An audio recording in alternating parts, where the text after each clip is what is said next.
माननीय मोदी जी ने दिया है 80 करोड़ गरीबों को रेशन। माननीय मोदी जी ने दिया है 80 करोड़ गरीबों को रेशन। इसलिए माननीय राष्ट्रपति जी का बहुत ही अच्छा था अभिभाषण। मोदी जी कर रहे हैं मजबूत नेशन। मोदी जी कर रहे हैं मजबूत नेशन, इसलिए मैं यह दे रहा हूं आपके सामने मेरा भाषण।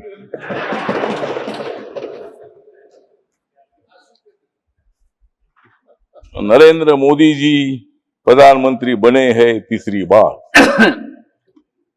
क्योंकि कांग्रेस और इंडिया आघाड़ी की हो गई है हार। मोदी जी प्रधानमंत्री बनेंगे बार बार बार, और कांग्रेस की हो जाएगी हार हार हार। संविधान बदलेगा ये प्रचार झूठा था।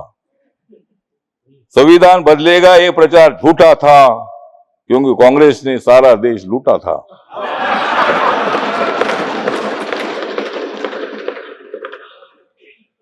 राहुल गांधी का प्रधानमंत्री बनने का सपना 4 जून को टूटा था। राहुल गांधी का प्रधानमंत्री बनने का 4 जून को सपना टूटा था।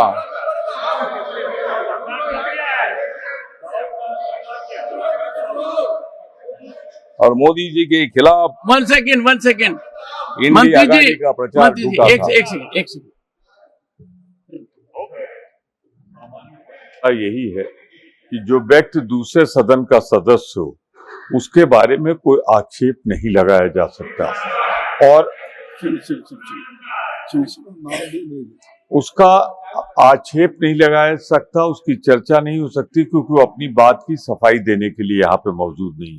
मेरा विनम्र निवेदन है कि नाम चूंकि राहुल गांधी जी का लिया है तो उसे कार्रवाई से निकालें। Honourable minister, please avoid. Please take your seat. Yes, हाँ बोलिए सर। हाँ तो सर जी, मैंने इतना ही बोला था कि सपना थोड़ा अच्छा होता है। ऑनरेबल मिनिस्टर चाहिए, सपने में जीना ही अपना काम है। ऑनरेबल मिनिस्टर, और इसीलिए मतलब हम इतना ही बताना चाहते हैं कि संविधान के संबंध में बहुत बड़ा ब्लैकमेल करने का काम किया था, जनता में फूट पैदा करने का काम किया था। जिन लोगों को जेल में डाला था ये सब लोग एक साथ आए थे। हमारे संजय जी है, संजय जी, हमने आपको जेल में नहीं डाला था। नहीं, हमने नहीं डाला था, ईडी ने डाला था।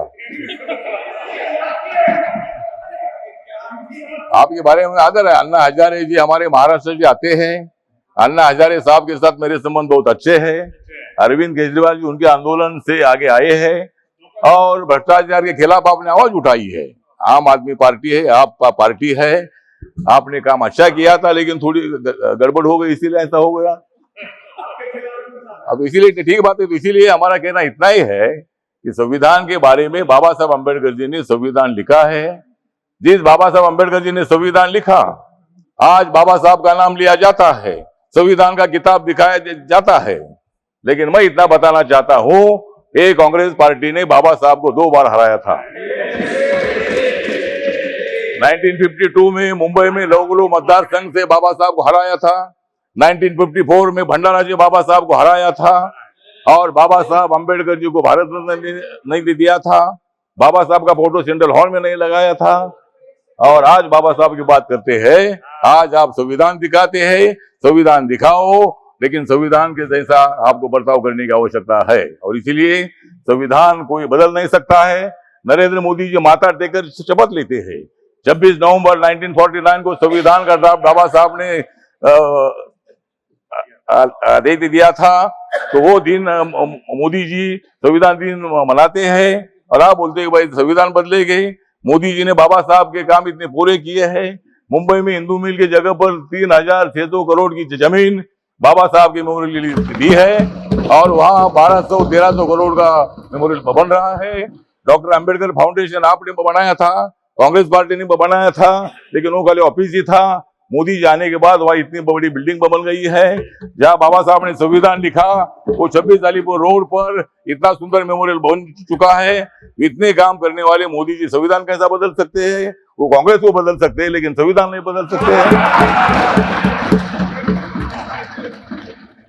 तो संविधान बदलना इतनी मामूली काम नहीं है और उसमें अमेंडमेंट करना इसका मतलब संविधान बदलना नहीं है। बाबा साहब अम्बेडकर जी ने संविधान सभा ने ही अमेंडमेंट करने का अधिकार पार्लियामेंट को दे दिया है और जब भी मतलब नया कानून बनाना होता है, पुराने कानून में कोई मतलब अमेंडमेंट होती है, वो अधिकार पूरा अपने को होता है। और इसीलिए मुझे लगता है वो संविधान बदलना ऐसा हम नहीं बोलते हैं, लेकिन आप लोग इसी तरह का काम प्रचार कर रहे हैं।